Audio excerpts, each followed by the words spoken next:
What is up, Mets fans? Welcome back to a special episode of the Mets'd podcast. As you can see, we are joined by Mets legend Daniel Murphy.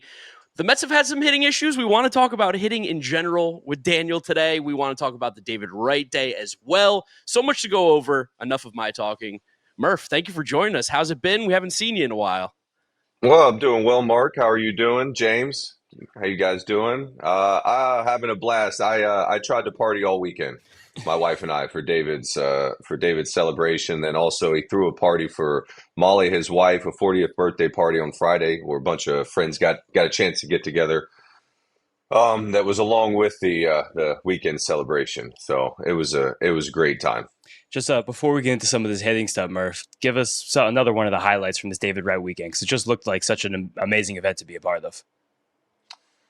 I think him coming out on the field is one of them when he kind of went to third base and just like recognized like the whole stadium and I think the entire Mets fan base. And David isn't one, in my experience, to take in esteem like that really well. And I'm not saying that he took it in well he just enjoyed it because he's the type of person that wants to kind of keep it moving past him and get it on to the next person let them be honored. But that whole day was about him and the fans. Whether it was the gates not getting opened up to get the parking in, the place was packed, and so everybody was in their seats, and it was a great reception. Oh, yeah, the traffic was crazy on that one. We know there was a couple people tweeting online talking about how they couldn't believe how bad the traffic was with the gates and everything, but glad everybody got to get in there. Ceremony was great as always. You were on the field. What was it like being on the field for one of those things? I feel like that's another, like, interesting vibe where everybody's in their seat, but there's not a game being played.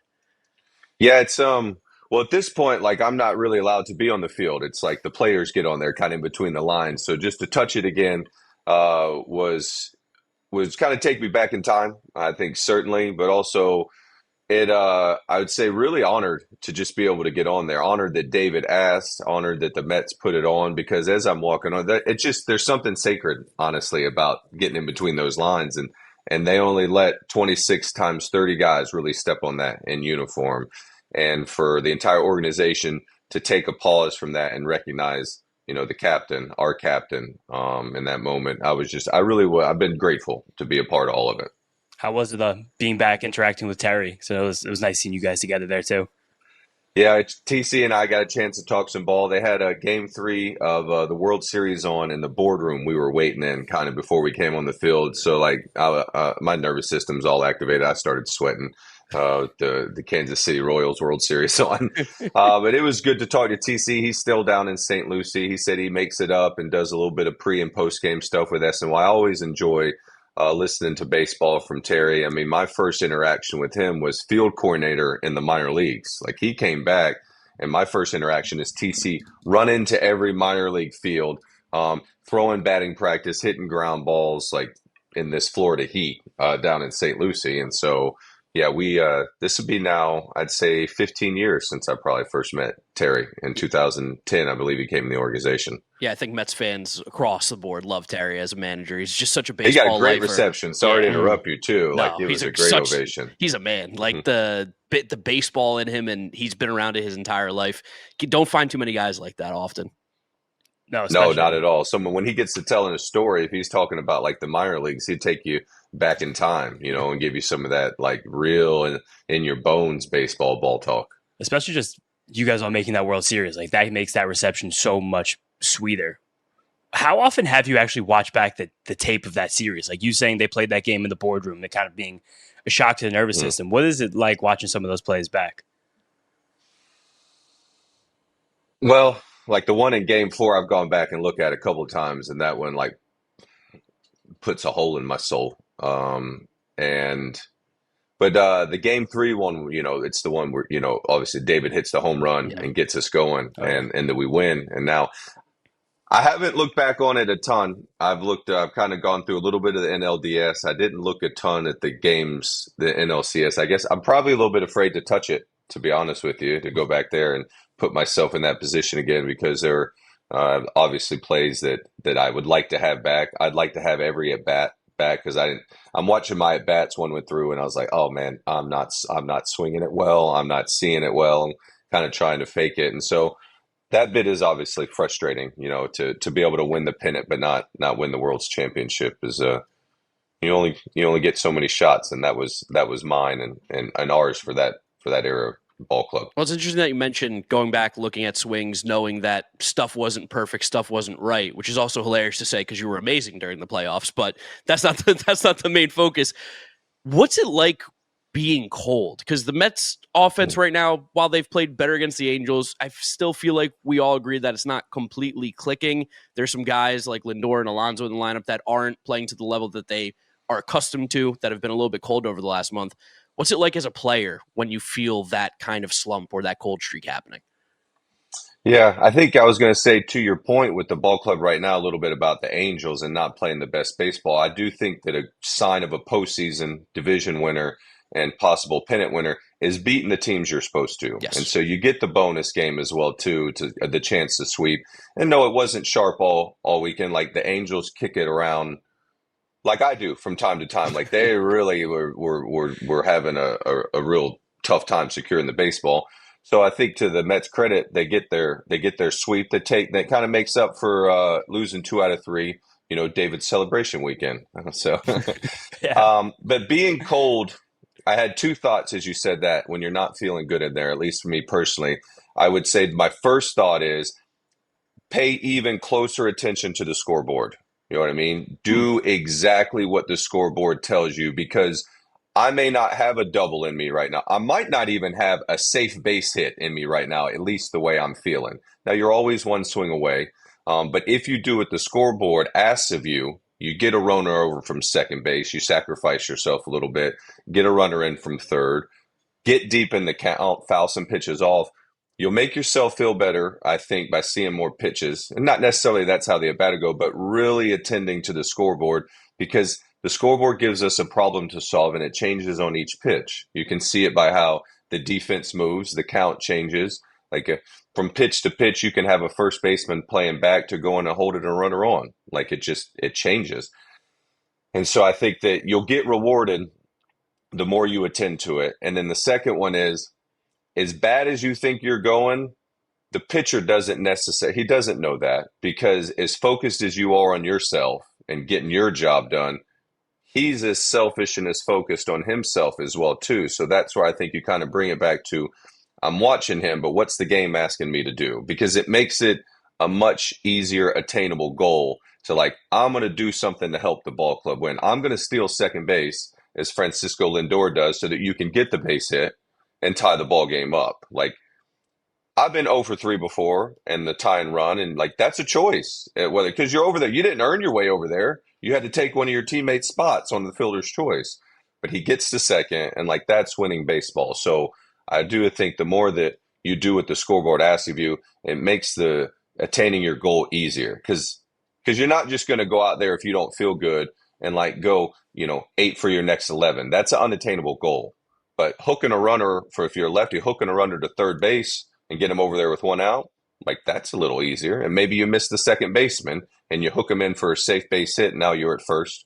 Maybe they overthrow the cutoff man. You're at second. Like there's all sorts of good things can happen, I think, when you put the ball in play and pay attention to the scoreboard. Was this mindset, doing little things, following situations, scenarios, was that something you came into the league with or something you kind of grew into as you became more of a veteran, more of an accomplished player? I think definitely both. I knew some things. I stole some stuff when I got there, but in order to stay, I was like, I got to learn a lot more. And so I had a manager in the minor leagues my first year, Frank Cacciatore, who said something one time that just rocked me. And this is one thing I take with me. He goes, 6th batter of the inning, bases loaded, 2 outs. And I go, oh, I'm not just myself right now in the dugout, looking to see where I hit. I'm myself in like 11 minutes with the bases loaded and 2 outs. And how many times has the pitcher thought about that situation? I'd say probably almost 0. Yeah. And so now I got the run on him. Like I'm on offense. I can kind of see this coming a little bit more.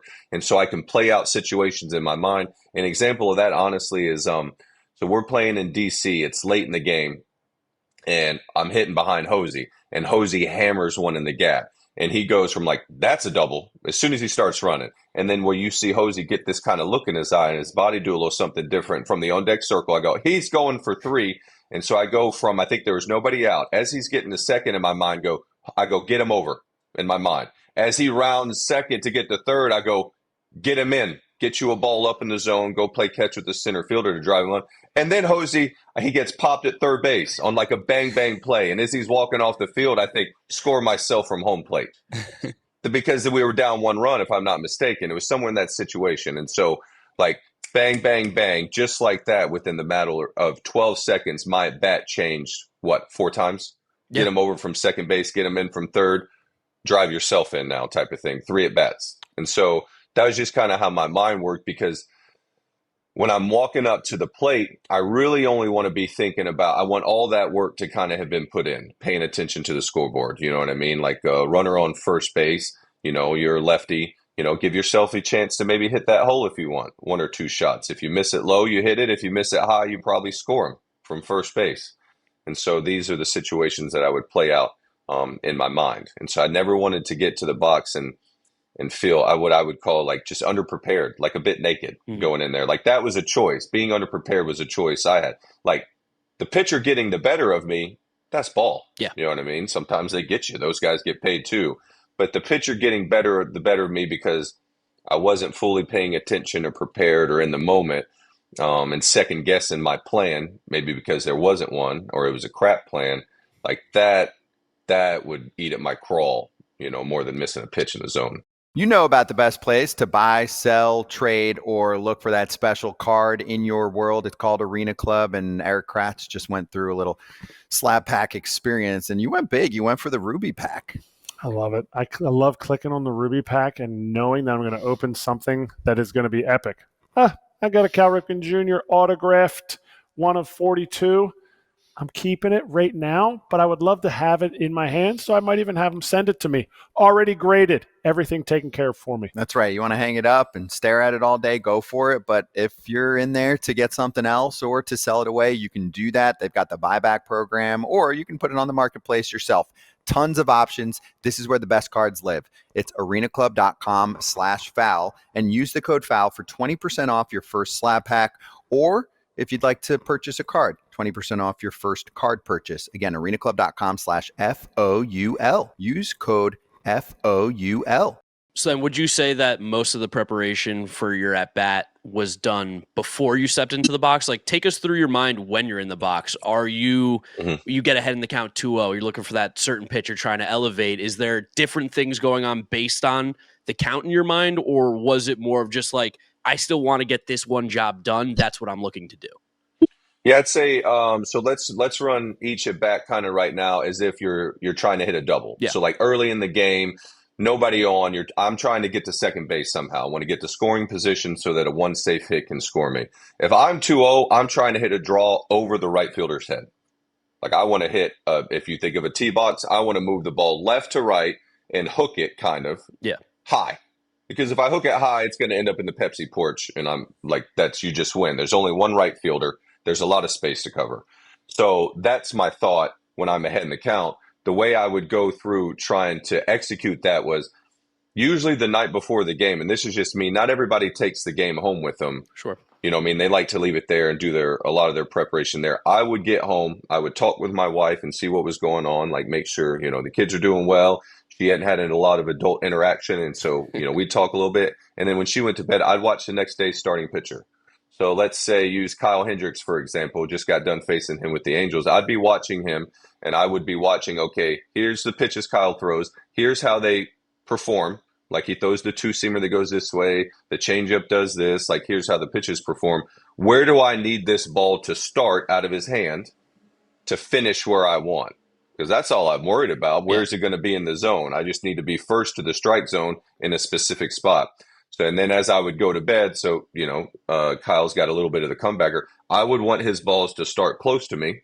You know what I mean? And that way it would leak up, to the middle of the plate. And then also, I would want it to be up. And so this isn't anything sort of new, like get somebody up and close to you, with Hendricks.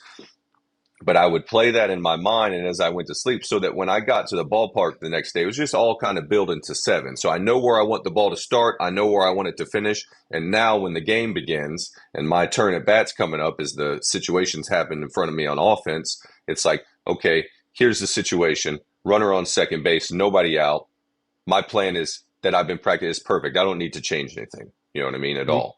And so maybe third at bat, I see Kyle's going to like, he's looking like he wants to try to steal strike one with a breaking ball. Now I got to have a little, I didn't like coming off the fastball. Yeah. Almost under any circumstances. But maybe it's like, hey, maybe I'll go look for a curve. The thing about the curve, it's a pitch of deception, and it's already got the spin built into it. Yeah. You know what I mean? So you don't even have to reverse it. So if you get a fat curve hanging there and you're looking for it, well, if I pull it and beat the first and second baseman in the air with it, I'd like to do that 500 times a year. Yeah. And so those are the game. Those are the audibles you might call within the game. Okay. You know what I mean? Last one, I would say just if I get in the box and I don't feel so good, maybe I go away from just playing against the right fielder because I'm too far out in front to like maybe I play against the center fielder a little bit because I'm hooking the ball too early and now I bring the right fielder into play. And so, yeah, those type of situations. So it's a foundation into what I'm looking for going into the game and the offense. And we would work this together, talking ball. Mm-hmm. We'd have a team, a team attack and then a more individual one. And then as the game comes, paying attention to basically the little audibles that get called every single pitch. The level of preparation you're describing, is that something like we kind of talked about at the beginning that you are changing when you're like in a slump or cold at the plate? Or is it consistency the thing that kind of was able to drag you out of that? Like trying to get your way out of a funk a little bit? Yeah. Man, we tried all manner of things. I'd go in the cage and hit right-handed. Like I really think. Whoa. What reasoning for that? Well, one was when I got to the other side of the plate, I'd think, I'm way better at this than I was 30 seconds ago. I stink on that side of the plate. I think that what happens, I can know from my own personal experience, when you go sideways and you don't feel good at the plate, now you start giving yourself little IQ tests. Like, oh, okay, I want to make sure I do this and put my hands here and my bat needs to do this. And also I want to get a good ball. And these are like all things that you're holding on to, while at the same time trying to go as fast as possible when you have a bunch of sharks and wolves and bears chasing you. Yeah. That's kind of fundamentally what it boils down to. So now you're moving just a shade slower, just a tick and just a tick. Whereas all of this stuff really is like Francisco Lindor can hit. He can bang. Yeah. Pete Alonso can do it. We're no more than, 2 months removed from him taking over the planet basically for the first 6-8 weeks of the season. So it's really, to me, they're putting in the work. It's like giving yourself the freedom to go and express yourself and all the work you put in, but be okay with failing at the same time, which is like nobody wants to fail. But the only way that you can go fast enough and be productive, in my experience, is you have to release the result. Because when you release the result, you go faster than when I'm holding on to it for dear life type of thing. And that's almost like a catch-22 oxymoron. It's like, I really want my goal, but the only way you're going to do it is to trust yourself and, you know what I mean, and all the work you put in. Yeah, and that does very much feel like what is going on with this Mets team at time. We've talked about how sometimes they're at bats when there's runners in scoring position. They're just not simply getting the outcomes that we'd expect from an offense of this caliber. And James has brought it up many times. Like, I think they're just squeezing the bat maybe a little bit too tight. Is there anything that you've seen from watching the Mets this season that you can maybe, obviously it's impossible to find out what's actually going wrong, right? We were texting before the podcast about different theories that we had, but is there anything that you feel like right now that could be happening with the Mets that you're seeing from your perspective? I think like there isn't necessarily, because we got to talking about batted ball data. Because like usually when an individual or an offense goes sideways, I immediately look at like the strikeout rate, pop up rate, pull ground balls. Like that's like you're going to be out. Like that's the reason I had to retire. I started doing all three of those too much. Like and so some of it we kind of, as we were talking, it's like a little bit of bad luck. Yeah. You know what I mean? Some of it is, and I'll take like Lawrence Turin's at bat the other day where he drove in Soto. I thought, great at bat to finish it off and be accurate, like without a doubt. And I'm going to also, like the pitchers, they got great stuff too. Yeah. But also at the same time, we all got a job to do. All right. So yeah, they throw a billion with nasty breaking stuff, but like we got a runner at third base. I try to work the problem backward. He has to be touching home plate. Like, you know what I mean? Yeah. And if he isn't, your swings and your approach the whole way there should show us, the fans, everyone, that you were trying to do everything you could to get him to touch home plate, without a doubt. And so I think that Terren's at bat did that. Like late in the count, he gets a ball away from him, hits a low bullet. Juan runs the bases great. Watching it live, and again, it is difficult. I thought he got a number of pitches to hit in the middle of the plate, that a curveball, even a straight one, that he could have played catch with the center fielder. Like I had a hitting coach my first spring training, Tom McCraw, and it was like, runner on third base, less than 2 outs, play catch with the center fielder. It's like give your body and your mind a simple task to kind of accomplish. And so I think that partly like Terren's in that spot. Like I know he's really good at going the other way. Yes. And he got a couple balls that looked like he was late on, trying to secure accuracy kind of to right field. And so as I'm looking at the bat, when you get a ball in the middle of the plate with a runner in scoring position, like you've not guaranteed another one of those. Yeah. Like those guys are good. And so I kind of tried to train myself that like, even if it's my whatever you want, B plus minus swing, when I get a middle ball, I'm going to beat these infielders and get it to the outfielders. But now I failed miserably from time to time. And so I guess looking at that, if I were to talk to Terren's, and this would just a specific situation, is like, do you think that you're setting up, maybe could you set up more to the middle of the field or even to the pull gap a little bit, so that middle ball you get that's curving, or the straight one, you get your reward when you take your good swing? I thought they were great swings. Yeah. Like he centered. I don't know if you kind of remember. He centers them. They're off to right field as fouls, and it's like, hey, good swing. It almost felt like that's a really good 2-strike sort of idea to take right there. Like, you know what I mean? Are you okay not cheating and selling out to the pull side and swinging and missing? I had no fear that it looked like he was going to swing and miss out front. Like, can you put yourself in a position that maybe you're looking to hit the left center field gap that gets you more on time than the right center field gap? Now, I'm sure they're talking about this without a doubt. Chavi, the hitting coaches and the guys, it's just as my eyes work, that's you can change where you're trying to hit it. You can change what you're trying to look for. But I do think fundamentally it comes back to the scoreboard, because that's going to take so much stress off yourself. Like you don't really get to pick what you want to do. Yeah. The scoreboard picks for you, and that can be very freeing. Like just relax and go do what the scoreboard says. It's funny because that exact situation happened on Sunday, happened again on Monday, where the Mets had tied the game with that late rally, and then Mauricio's up with Beatty on third, similar 1 out, man on third, and early in the count he got what you're saying. Terren's got that slider in the zone. It was low in the zone, but didn't really have the hard break. But he just kind of jammed into the ground, hit that ground ball that luckily Moncada booted. Immediately the next at bat, Nimmo, the veteran, comes up. He does exactly what you said. Gets the outfielders. Right there, right to the outfielder. Serves up center field, got the sac fly for the insurance run. How long, especially would you see the young player like Mauricio, who we know is a bit more of a free swinger, much more of the physical tools, not yet the baseball acumen, versus Nimmo, the consummate veteran at that point? When does that click happen? When did that click happen for you? When do you see that click happening for some other young players? Yeah, I think that and I would say with Mauricio, like great job getting the ball in play. Yes. You know what I mean? Like that is like, you got to get the thing in play. You see good things happen. And now hopefully he'll take that as a reward. You know what I mean? I got it in play. We got the run in. Now, did I swing at the right ball type of thing? Was that little breaking ball down and in? Was that the one I wanted? If so, then how can I attack the pitch in a better way to miss the third baseman and shortstop in the air and get it to the outfield? Because eventually, like that ball, you're out. Yeah. 80's dead. Yeah.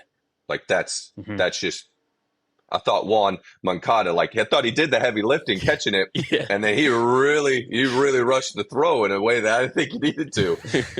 But as you get into, later in the season in September and in October, like you're out, like you're just going to be out on that. So I think that, you take the win where you're getting the run in, but at the same time, how can I make this better? It's like, okay, maybe I could get a ball a little bit further up, and out away from me. And if I do get that same breaking ball and it starts further away from me, I have enough room to scoop it. You know what I mean? And get the thing. Maybe my miss now is like, if it's low, it's foul. But as I get it in the air, I can hook it in that corner or get extra, and then the sack fly. And I think what you saw with Brandon was like his shot clock's just moving a little slower, as well it should be. You know what I mean? He's got more at bats and more achievements to pull on than Mauricio does, and his are Mauricio's are coming in the future, but gave himself enough time to know that if the ball backs up on me, I don't have to panic. I still have the I can still get jammed here and beat, the shortstop and second baseman. And so, yeah. But at the same time, just in totality with the Mets, I think it shows what a good team it is that they took the extra out they were given and turned it into a run. Yes. And that's what good ball clubs do. Nothing says summer like long days, clutch plays, and firing off a few bets on the game, all with the DraftKings Sportsbook. Never bet on baseball before? It's easy. Pick a guy to go yard, hammer some live odds mid-game, or just ride with your squad and hope for the best. No spreadsheets, just vibes and dingers. Here's something special for first-timers. New DraftKings customers bet $5 and get $150 in bonus bets instantly. Download the DraftKings Sportsbook app and use code FOUL. That's code FOUL for new customers to get $150 in bonus bets instantly when you bet just $5. Only on DraftKings. The crown is yours. Gambling problem? Call 1-800-GAMBLER. In New York, call 877-8-HOPE-NY or text HOPE-NY at 467-369. In Connecticut, help is available for problem gambling. Call 888-789-7777 or visit ccpg.org. Please play responsibly on behalf of Boot Hill Casino and Resort in Kansas. 21 and over. Age and eligibility varies by jurisdiction. Void in Ontario. Bonus bets expire 7 days after issuance. For additional terms and responsible gaming resources, see dkng.co/audio. When you were playing, like, I guess are you running through these scenarios after the game with yourself? Is this something that the hitting coach gets involved with? What's the relationship or typical? Obviously, we don't know what's going on with the Mets right now. Yeah, what's the dynamic between the hitting coach and players typically in a clubhouse? The ball talk? What's the ball talk look like? Yeah, are you guys going through at bats? Yeah. I mean, obviously it's dependent on every coach and every player, but usually, at least, or in your experience, what was it like? Well, I'm kind of a psycho. Just ask David and probably Kevin Long. Is that I wanted to talk hitting all the time. Yeah. I was always wanting to talk ball. There wasn't some of it depends on the temperament of the player. Like some guys, when you're in the clubhouse, any sort of ball talk is going to come up. You know what I mean? What are you thinking in this situation? What did you see? In the dugout, definitely. The hitting coach is talking. You're formulating your plan as you're going up there. A new pitcher comes in. Here's what he's got. K Long and he used to pull the iPad out. Now I don't mind being told what to do. So I would look at K Long and be like, hey, this is ball kind of does this. I go, what should I look for? A 2 or 3 ball? He goes, 2. I go, all right, let's do it. You know what I mean? I almost just needed somebody to confirm, go do this. And I'm like, you got it. I'm going to go as best I can. And so that's how the ball talk would go. And then, in the hitters meetings, it's not as much, you don't, especially at home, spend as much time together, outside the ballpark. But you go, you go through a day and, you're going to get your work done in the cage before the game, before batting practice, you're going to walk in there and Chavi and Barnesy are going to have, that day's starting pitcher. And you'll start a dialogue about, what are you thinking about today?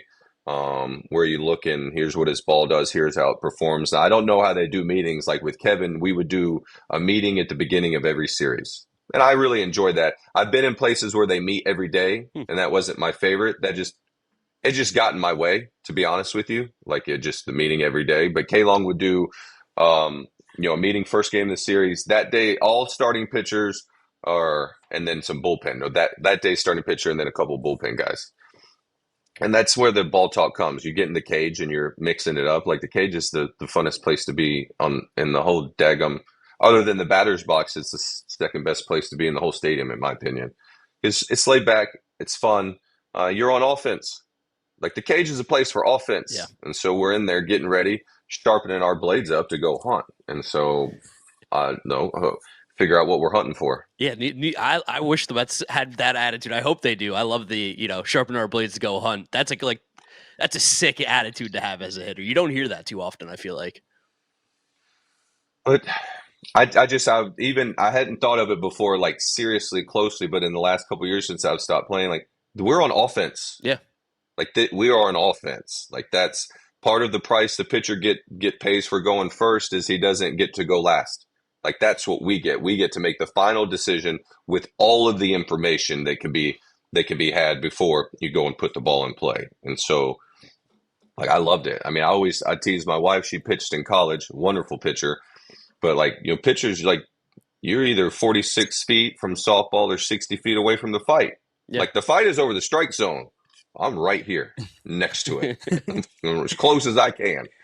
When we were texting the other day about the games over the weekend, you were talking to us, asking us about, like we said at the top of the show, like splicing up some of the hard hit data, looking at the ground balls, the fly balls, this and that. Then there was a clip that SNY caught during the game on Wednesday where Luis Torrens, directly after an at bat, he had a pop up or a ground ball or something, didn't like the way it went, got right into the dugout, was looking at the iPad, and Keith made a comment that, because I think Ronnie or Gary asked him, was like, when you didn't like what was going on, what would you do? How would you combat that? And Keith was like, I never wanted to look at this stuff right away. He said, I wanted to finish my game and then start to analyze after the game before the next one. And when you asking us about that ground ball, fly ball data kind of jogged my mind a little bit. Were those things that you sought out at bat to at bat as a player? Are those more things now you've looked at past your time in the game as an analyst? Is there something as too much information, like an inundation that these guys could be getting in between these at bats? Like, where is that line of things you want to know versus things you want to know later? Yeah, I think the inundation ends up coming down to the individual and how you can handle it. Because the information is just that. It's information.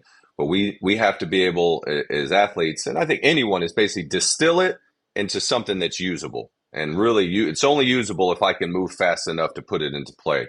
And so I was probably more along the lines of Key.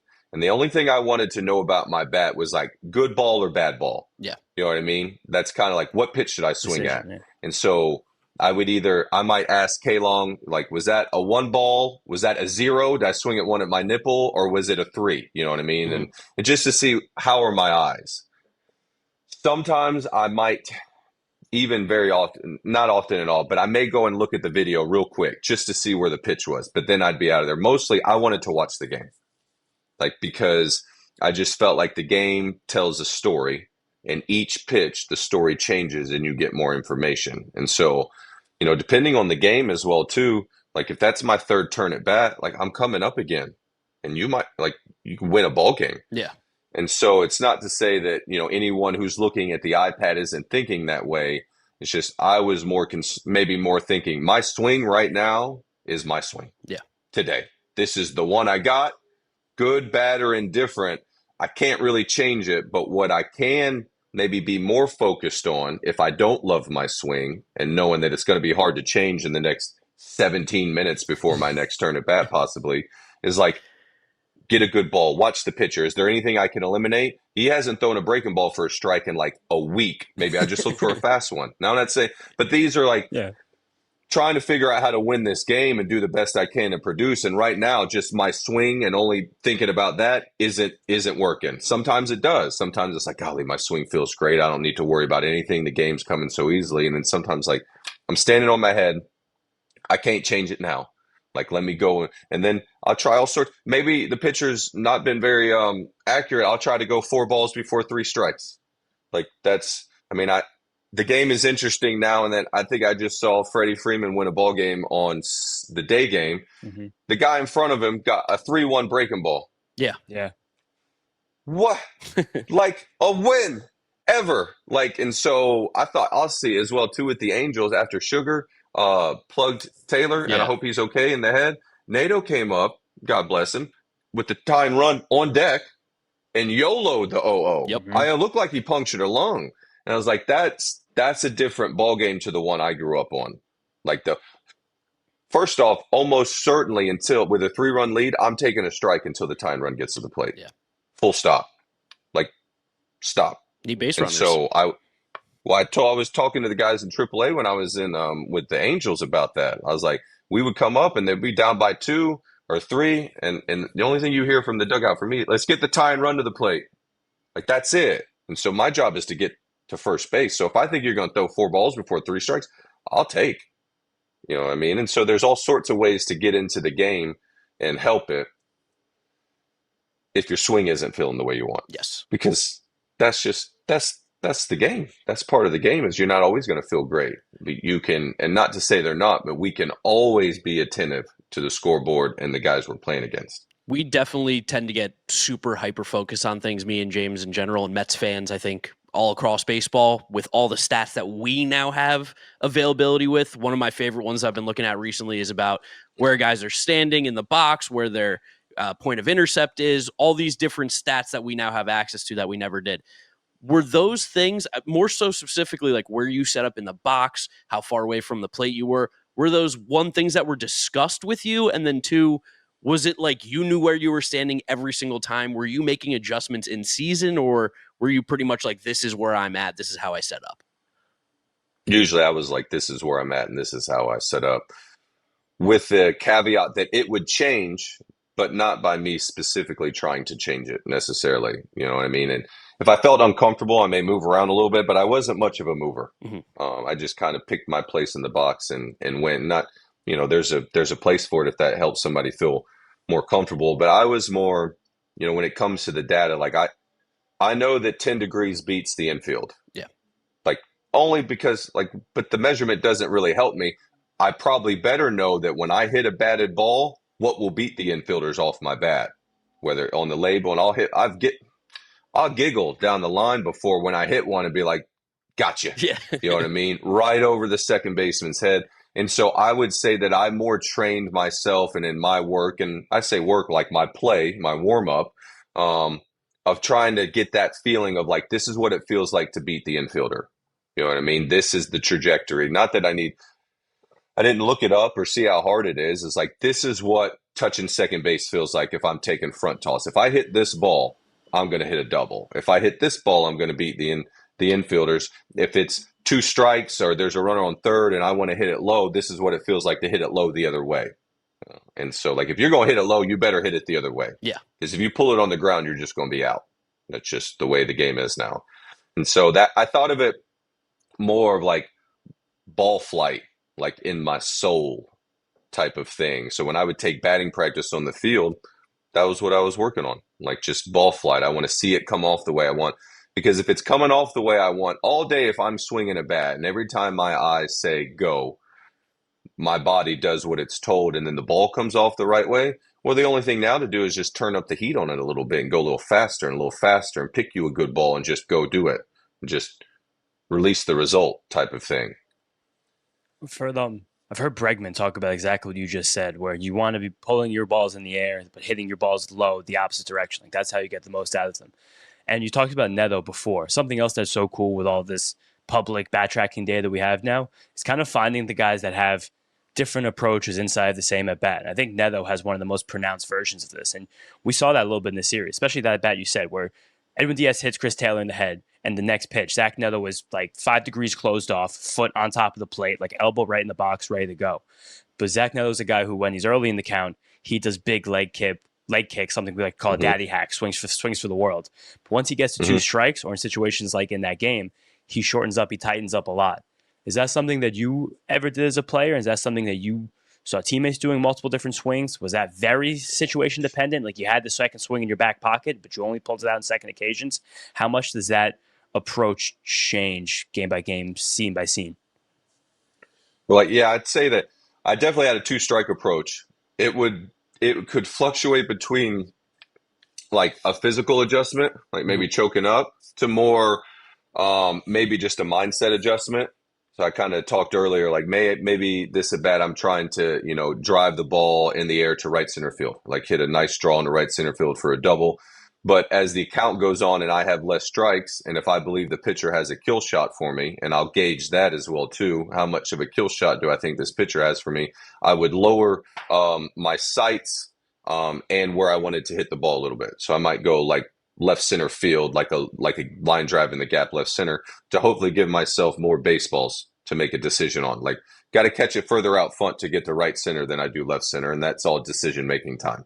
Now, what I give up is I'm probably going to hit a single the other way. But if I got no more strikes, nothing's free in this world. Like, I got to give something up to get something.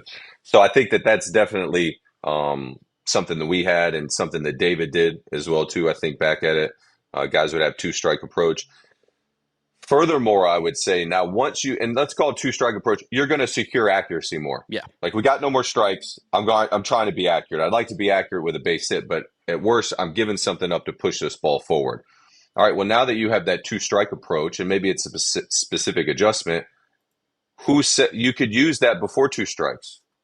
You could say, I want to secure accuracy with a runner on third, less than 2 outs with 1 strike. Could be no strikes. Depending on what you think the pitcher's going to do to you, how you feel at the plate, you got to have an honest conversation with yourself about everything that's going on around you. Because again, working the problem backwards. If there's a runner at third base with less than 2 outs, you're not allowed to strike out. Now I know you're going to strike out. Of course. I get it. Yeah. This is a hard game. Mhm. But your approach and your swing should say, I'm not allowed to strike out. That's what it has to look like. So if you're afraid to hit with one strike because you might get to 2 and get punched out, then when you get that good ball in the middle, you take your 2-strike approach swing. You're more certain of accuracy swing, and you center it right there with no strikes. 0-0, 1-0, 1-1. Because once you get to 2 strikes, they're going to work on you. They're going, like, that is something that is without a doubt different. The kill shots that they'll go to, they're like, yeah, they're nastier curves. Now, I will say at the same time, I see more uncompetitive misses and as the game gets more modernized than I remember seeing. Yeah. Like balls kind of to the backstop type of stuff that, like, you'll see pitches there like, oh man, I don't remember anything being that uncompetitive. Yeah. Kind of. And so, but when they're on the plate, they'll rip that breaking ball. So maybe you don't want to get to 2 strikes because you know they can kill you off. So take your more accurate swing with 1 strike or no strikes. Like, because the scoreboard is saying, hey, here's what we got to do. Has your thoughts on hitting changed? I mean, we saw you change as a hitter throughout your career from the beginning of time with the Mets till when you broke out and really started like doing some serious damage with the Nationals against the Mets.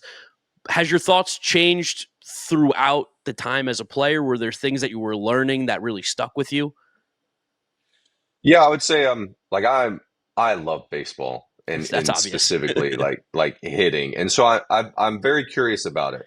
To be honest, like the only times I haven't been curious about it were like the last 2 years when I first got done playing. Like I just kind of like put it away.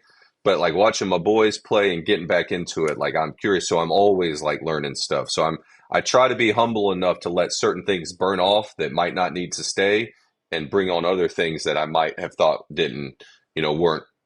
weren't necessary. Like one is I sincerely think that Babe Ruth and Willie Mays and Lou Gehrig, they play like children, like giant children, because Babe didn't learn baseball the same way I did. And I only speak for myself. He learned it unsupervised with like giant bats with just his peers. And so he wasn't getting coached necessarily in the more specific positions that I somewhat got coached to. He wasn't taught specifically like, maybe hands inside the ball or do this. He grew up with like a scoreboard that's like, if you want to run the bases and you have 2 strikes, you better learn how to be accurate, because I ain't never heard a child's peer hear a fake foul tip the way a coach would. Yeah. Like they don't work like that. You swing and miss, you're out. Yeah. And so they just learned the game different. And I think that they've solved their problems differently, and their movements and their style is different than my style. And I dig it. And so when I'm with my boys and the kids that I help coach, like I really give them giant bats because I think it helps them get in a better position, and then just really let them have their style. What I can help on, I think, is 2 things. I can hopefully help you learn how to read a scoreboard. I can have little Brendan next to me in our 11U game, who's a left-handed hitter. And when the first baseman goes to hold our runner on at first base, because we do leadoffs, I'll go, hey, Brendan, look at that hole over there next to the first baseman. It looks like a big hole. And you see him smile. I'm like, yeah, that's right. It is a big hole. We're on the correct side of the plate, so we get to use that hole when a runner's on first base. And so like I can teach you how to look at a scoreboard and read that, and then I can help you with accuracy. Like I can throw you more baseballs so you catch better. I can play catch with you. You can throw you more baseballs to hit, but your style is your style.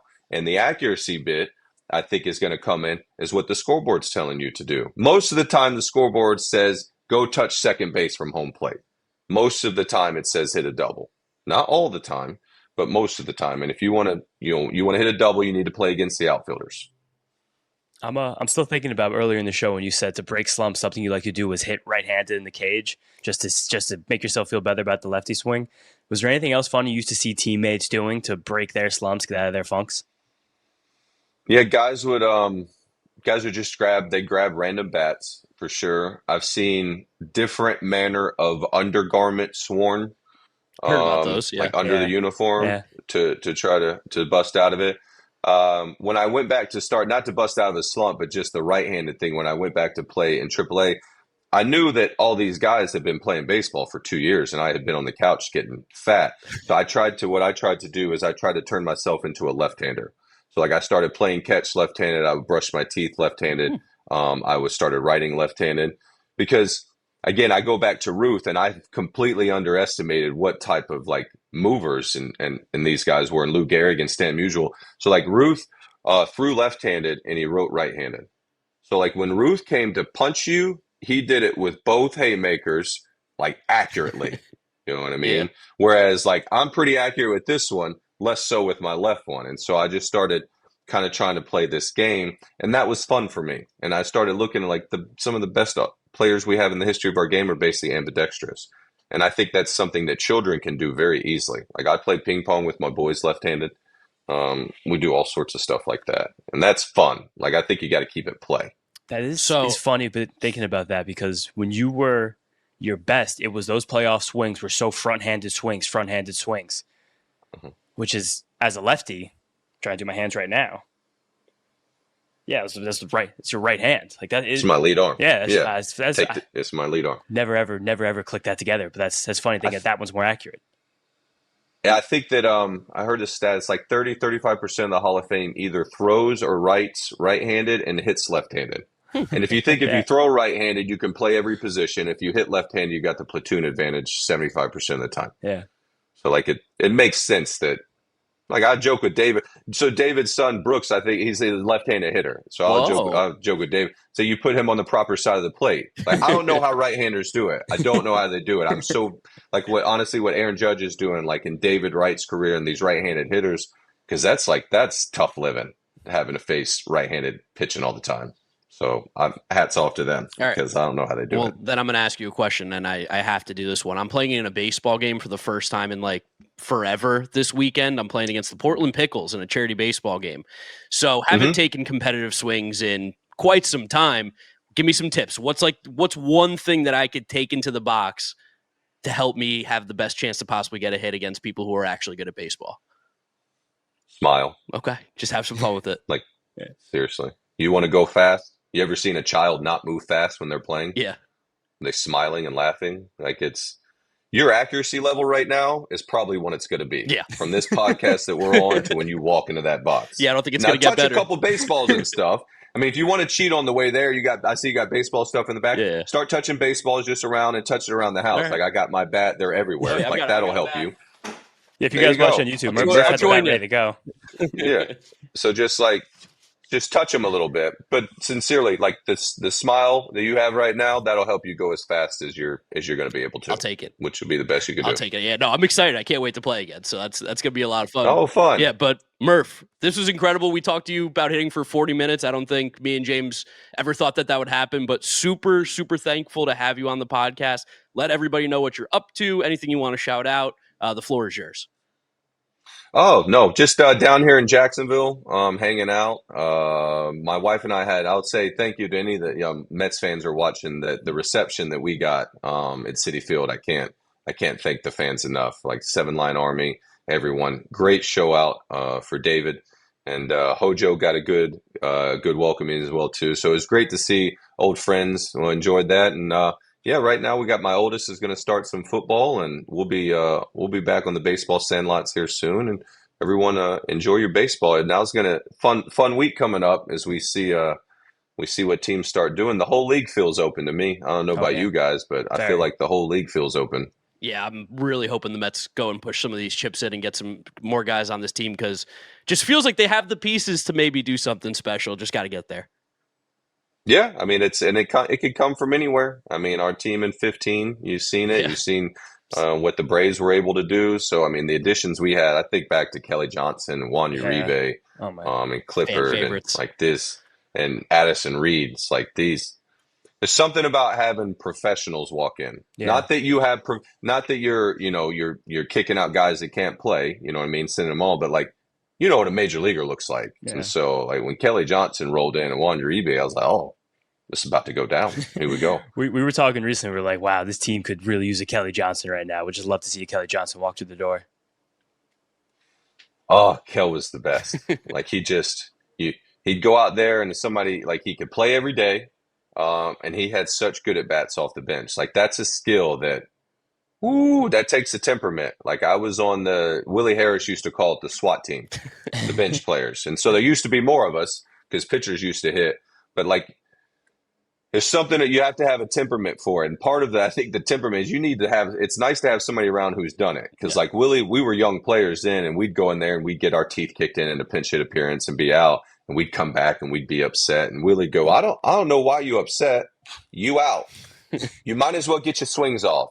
And so one of the things he's like, you need one to get loose. That was Willie's big thing. He would get the first thing close to the plate he could in a pinch hit and get loose. But it made sense because he had been sitting on the bench for 7, 8 innings. He doesn't have the feel of the game just yet. So he'd want to get a swing off to like throw his punch and try to get a feel for the game. Willie was a great pinch hitter. Yeah, no, he was a great outfielder too. I remember when he had his little run with the Mets at the end, he was making some crazy plays down at Shea Stadium. So shout out Willie Harris. That's the name I haven't thought about in a while. All right, but that's it. Daniel, thank you so much for joining us. We really appreciate it, guys. That's it for this episode. Make sure you're subscribed to the Messed Up Podcast YouTube channel. Drop a like as well. If you're listening to us, Apple Podcasts, Spotify, Google, drop us a rating, drop us a review, download and subscribe. You can follow James on social media at James Schiano. And I'm Giraffe Neck Mark with a C. Thank you guys for listening and watching. Thank you, Daniel Murphy, once again. We'll catch you guys on the next episode. Peace out.